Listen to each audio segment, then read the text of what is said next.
de plus en plus aux mines d'Areva, aux mines d'uranium. 3 fois le président iranien a été au Niger pour ils veulent des exploitations d'uranium. Donc la France, elle est inquiète parce que cet espace-là de tout temps, était contrôlé par la France. Eux, et surtout, les richesses qui sont dans ces sous-sols exploitées par la sont France. même pas exploitées, monsieur Niang, mais gardées en réserve. C'est gardé en réserve. Si ils veulent, ils disent que non, il n'y a pas de financement d'exploitation. Non, c'est pas exploité. Mais seulement, ils disent qu'on ne veut pas les exploiter. Mais on veut vous empêcher, vous aussi, Africains, de les exploiter. Parce que, sinon, si on vous laisse, les Russes vont venir vous proposer quelque chose, vous allez dire oui. Les Turcs vont vous proposer, les Chinois. Mais si vous sortez tout, nous, on a quoi? Donc, personne ne touche à cette zone. C'est une zone qu'on garde en réserve. Pour pouvoir justifier nos déplacements, il faut bien justifier que le Mali accepte une base militaire chez lui. Il n'en avait pas. Mais donc, il faut augmenter, articuler et présenter de manière dangereuse cette affaire. Idriss Déby. Quand la France lance son opération Sauver Bamako, d'accord, ils arrivent, ils occupent un espace, le nord du Mali. Mais cet espace est immense, il est grand. Et il a besoin d'hommes qui connaissent un peu ces zones désertiques, qui se meuvent. Ils ont fait des deals avec les Touaregs.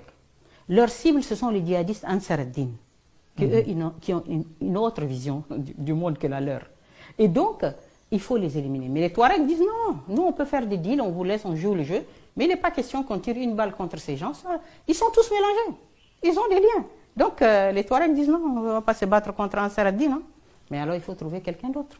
Soit on se mouille le maillot nous-mêmes, mais les Français auront de la casse. Et les peuples français ne vont pas accepter. Hein. Et donc, la cote de popularité va chuter de nos hommes politiques français. Donc, qu'est-ce qu'on fait? On a besoin d'aide. On a besoin des gens qui connaissent les dégers, des gens qui... Donc, on fait appel à Idriss Déby. Ce n'est pas le Mali qui appelle Idriss Déby, c'est la France. C'est très important. C'est peut-être qu'il a l'expérience. Oui, non, mais d'accord. Je suis d'accord. Il n'y a pas de problème. Donc, Idriss Déby arrive. Il quitte le Tchad, l'armée tchadienne quitte le Tchad.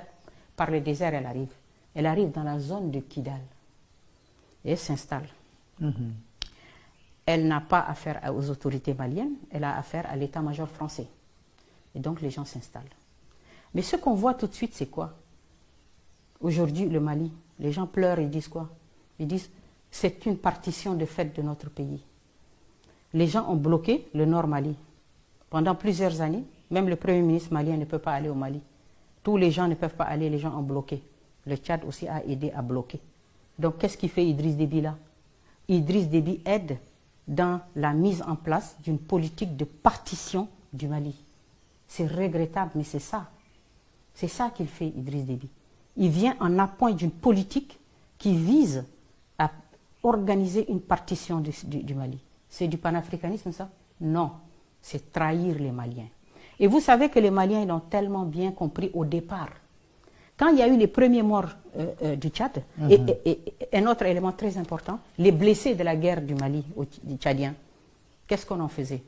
On n'était pas capable de les amener à Bamako pour les soigner dans les hôpitaux maliens. Non, on les a amenés jusqu'au Niger. On faisait des vols de Transal jusqu'au Niger où les Français ont mis un hôpital de campagne pour soigner les blessés tchadiens qui sont à Kidal. Parce que les Maliens étaient tellement fâchés de cette collaboration d'un pays africain pour organiser la partition de leur pays. Les premiers morts tchadiens, on les a amenés au Tchad, il n'y a pas eu d'autorités politiques maliennes qui se sont déplacées. Tous les gens au Tchad ne comprenaient pas ce côté pernicieux de l'intervention tchadienne au Mali. Les gens ne le comprenaient pas, donc ils ont commencé à respecter et dire, mais dis donc, nos enfants vont mourir au Mali, et les Maliens ne peuvent même pas dire condoléances au peuple tchadien, c'est quoi ça? Tout le monde a commencé à crier. Donc Idriss Déby faisait le jeu de la France. Absolument, mais de A à Z. Et attendez, autre chose, c'est que quand il a dit cette grogne, si on peut dire, des Tchadiens, Idriss Déby en a fait part à la France. Et qu'est-ce que la France a dit au président malien? Écoutez, ça ne va pas comme ça. Idriss Déby est là avec nous et tout. Et puis maintenant, il faut absolument lui affirmer votre reconnaissance.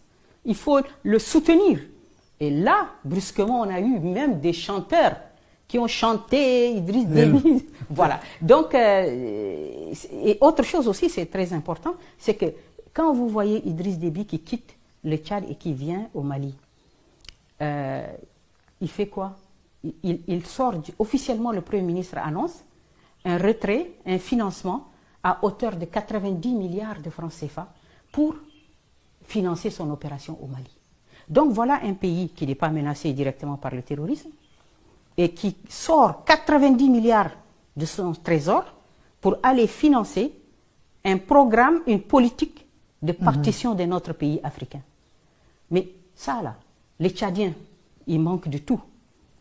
Il n'y a pas d'eau, il n'y a pas d'électricité. Hein? Il manque de soins. Les gens courent au Cameroun se soignent, partent au Soudan, partent au Tunisie, il n'y a pas de soins au Tchad. Des régions entières sont appauvries. Et vous avez le gars qui sort 90 milliards rien que pour faire plaisir à la France. Vous voyez comment cette machine France-africaine, elle est capable de faire des choses absolument incroyables et comment un leadership